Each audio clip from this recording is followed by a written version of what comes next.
के तमाम पाखंडों से लड़ करके स्त्रियों के शिक्षा के विकास के लिए अपना सर्वस्व त्याग दिया।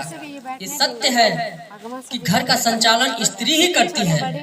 अगर वो स्त्री समझदार न हो, शिक्षित न हो, होशियार न हो, तो निश्चित रूप से बच्चों का वास्तविक विकास नहीं होता। अधिक से अधिक समय बच्चों का समय माता के साथ ही बीतता है। पुरुष तो बाहर रहता है, अपनी रोजी रोटी में लगा रहता है, लेकिन स्त्रियां घर पर रहती हैं।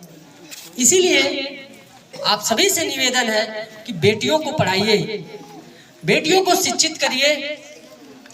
और आप लोग देख सकते हैं अभी बच्चों को पढ़ने का छूट मिला ही कितना है। तो इन थोड़े से छूट में देखिए स्त्रियां, बच्चियां अपना कितना परचम लहरा रही हैं। हम पढ़ाते हैं, हमको पता है सबसे अधिक पढ़ने का रेशियो बच्चियों का है, बच्चों का नहीं है। लड़के बहुत कम समय में ही बदमाश हो जा रहे हैं, लेकिन बच्चियां पढ़ रही हैं और अपना परचम लहरा रही हैं। और सबसे जरूरी बात मैं आप लोगों को बता दूं, हम सबका ये जिम्मेदारी होता है कि हम अपनी बच्ची के लिए एक अच्छा लड़का वर ढूंढे, उसका शादी ब्याह कर दें। ऐसे जगह जाए कि लड़का उसको कमा के खिलाए, उसका पालन पोषण ठीक से करे। हम सब इस चीज को करते हैं, लेकिन हम देखते हैं समाज में कि दुर्भाग्य से अगर उसको अच्छा वर नहीं मिला, उसका जो पति अच्छा इंसान नहीं मिला, तो उस स्त्री का जीवन नर्क हो जाता है,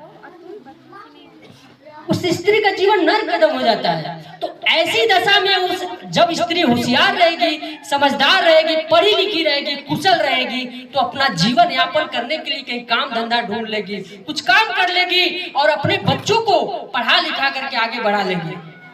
आज बहुत सारी माताएं हमारे यहाँ अपने बच्चों को भेजती हैं, उन माताओं की वजह से बच्चे पढ़ते हैं। वो हैं अशिक्षित हैं, गंवार हैं, लेकिन अपने बच्चों को पढ़ाने के लिए दिन रात मेहनत कर रही हैं, मजदूरी कर रही हैं और बच्चों को भेज रही हैं पढ़ाने के लिए। अगर वो थोड़ा सा और सक्षम होती, दो पैसा कहीं से और कमा के लाती, तो अपने बच्चों को और अच्छे ढंग से पालन पोषण वो करती।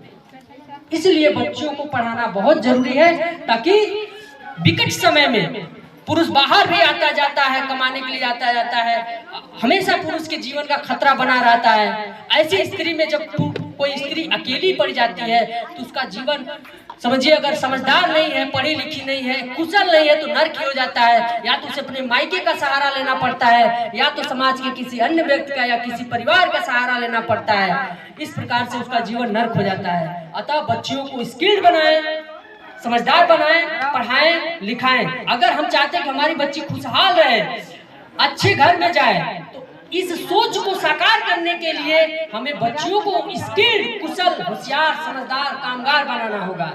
इसी की कड़ी में मैं